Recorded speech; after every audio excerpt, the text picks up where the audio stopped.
Okay, it's the second day in a row that I intended, just to spread it around, just to start with what's going on with the Democrats. Because they had, when they're calling a debate last night, it's a gold mine. It's an absolute gold mine.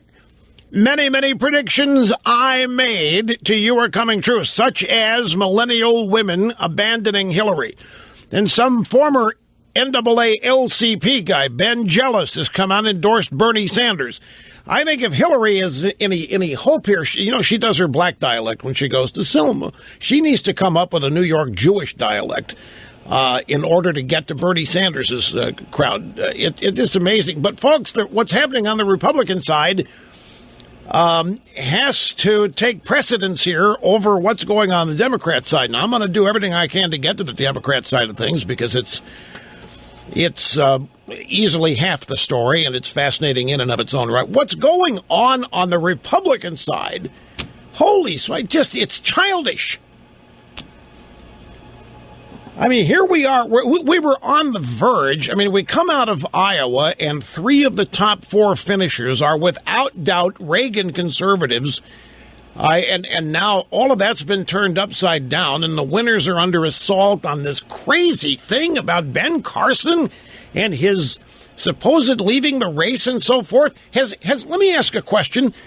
Has anybody in Iowa, I bet since I mentioned this, somebody's going to now, has any voter in Iowa, any caucus attender, shown up and said, you know what, I wanted to vote for Ben Carson, but I saw that tweet from Ted Cruz and I changed my mind? Has anybody said that they intended to vote for Ben Carson but were talked out of it because of all of this?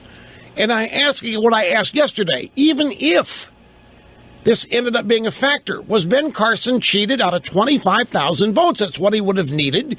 He overperformed. Ben Carson did better than what the polling data showed. It was Ben Carson and CNN who telegraphed this whole notion that Ben Carson was leaving the campaign going back to Florida. Cruz is on CNN last night, and he points out to them that it was them, their reporter, tweeting out what Carson had said, and CNN was so ticked off they spent the rest of the night calling Cruz a liar.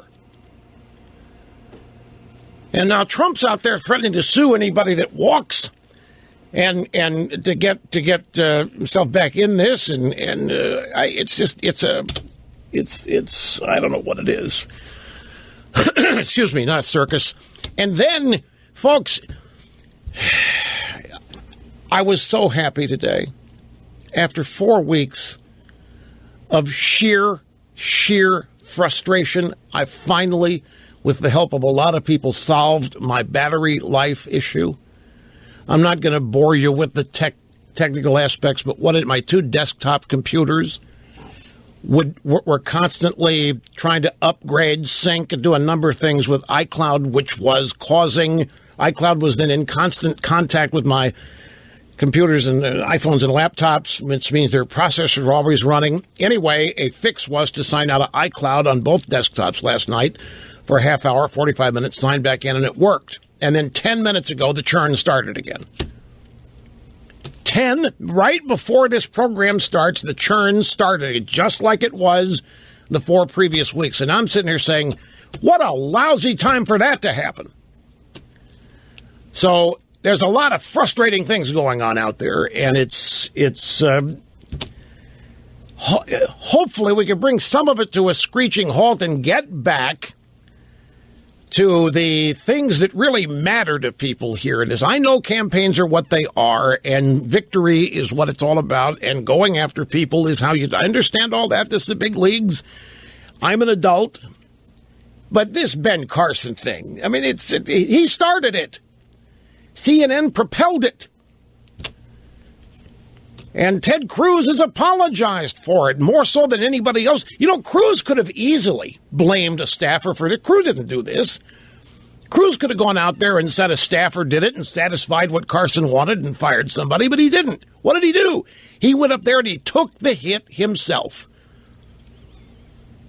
That's a sign of tremendous character to me. He didn't take the easy road and blame some unnamed staffer and then make a big show out of firing that staffer like most people would have done, and then go on and on about how outraged he was and how this is the kind of thing that nobody should want in our politics and how he's going to make sure it doesn't ever happen again. And he didn't do any of that. Went out there, said, yep, apologized for it, did not admit any guilt. There any guilt to be found here. Yesterday, I had the advance warning of the public policy polling number. It was embargoed. I respected the embargo. It was embargoed till today. But somebody went ahead and ran with it last night. So here are the details. I actually think, and this is my intelligence guided by experience, I actually think that polls right now are still too soon to give us an honest reflection of the post-Iowa mindset in New Hampshire. You know what I also read today in my voluminous show prep?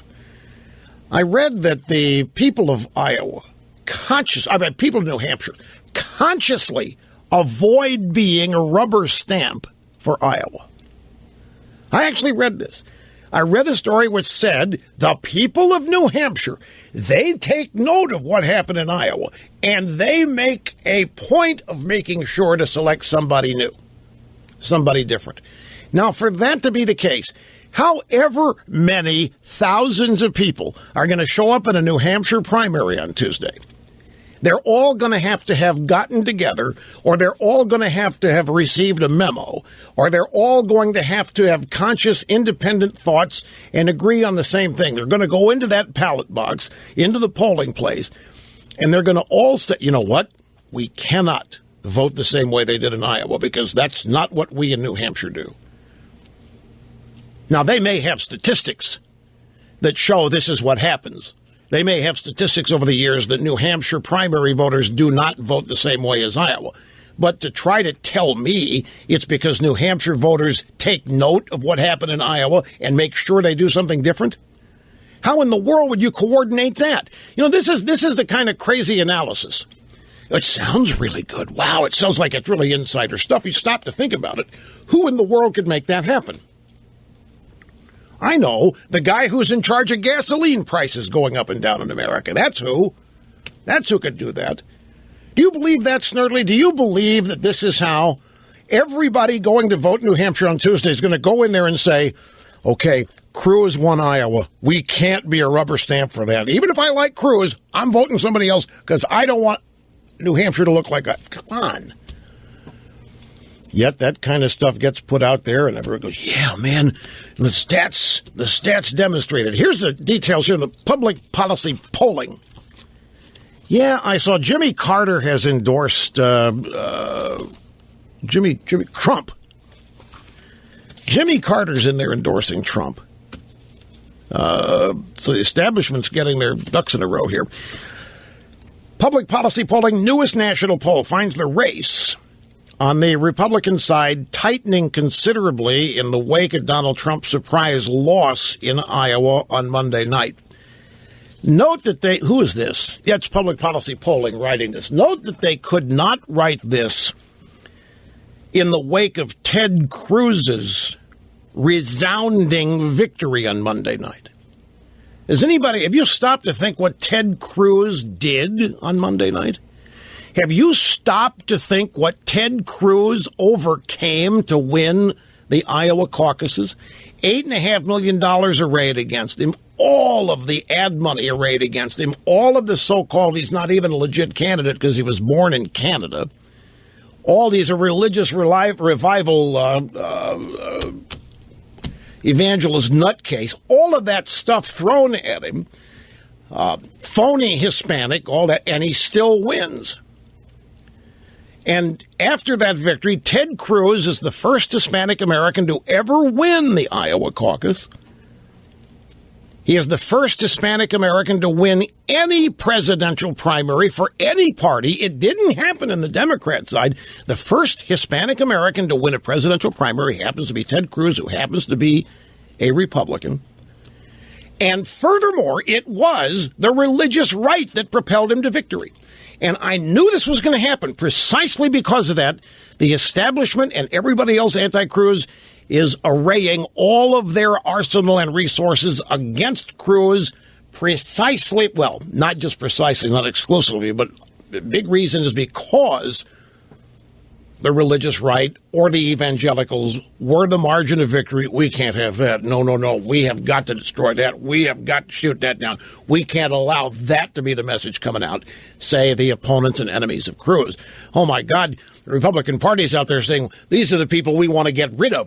These are the people we think are causing us problems. The pro-lifers, the social issues people. Oh, no, they're the reason Cruz won. First, Hispanic. What's the Republican Party? I saw Lindsey Graham on TV this morning. Talk about why he likes Jeb. The reason we can't nominate Ted Cruz is because we have to reach out to Hispanics. Hispanic voters hate the Republican Party and think the Republican Party doesn't like them. Hispanics think the Republican Party mean-spirited and exclusionary. And I'm sitting there with Senator Graham, and Hispanic just won the Iowa caucus.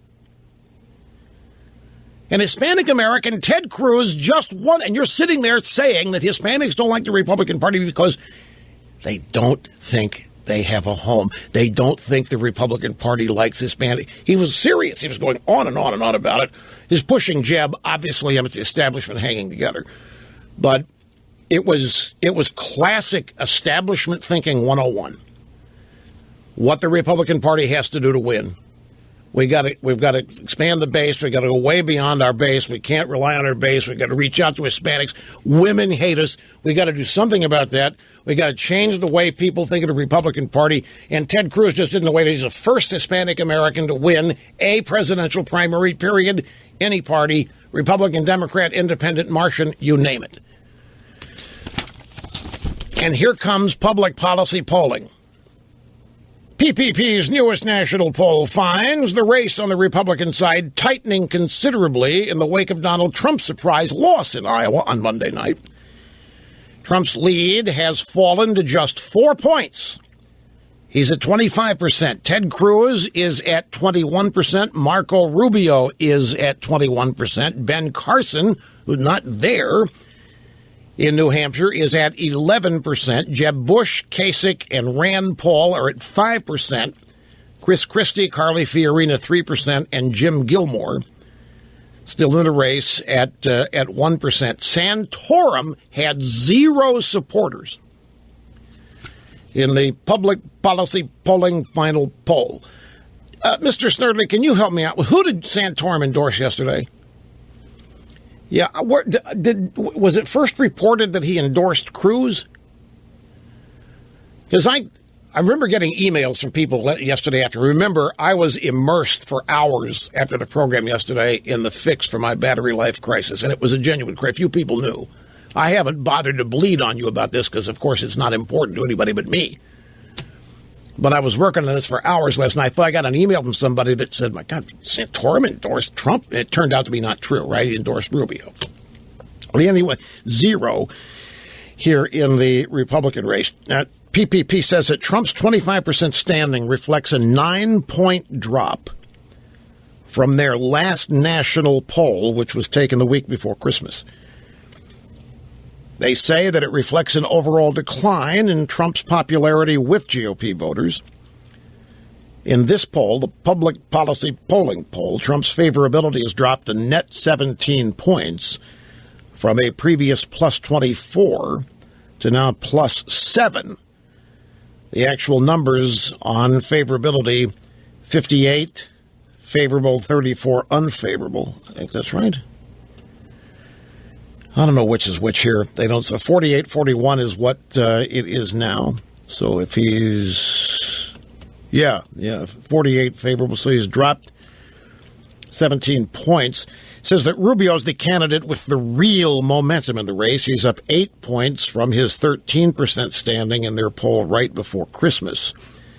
And that Cruz is actually pretty steady in his nationals. This is New Hampshire, not New Hampshire, by the way. It's a national poll, which of course doesn't mean much right now.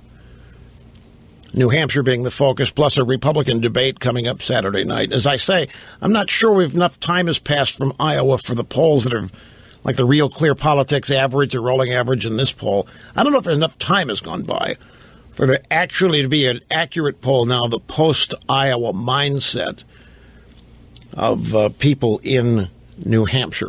Let me take a brief time out. We'll come back and start with the audio sound bites on this, whatever you want to call it, that's going on in the Republican Party about all this. We'll cover it all with the sound bites and added news bites that we've got here as well. Your phone calls, as always, part of the mix in yet another exciting excursion into broadcast excellence. Don't go away.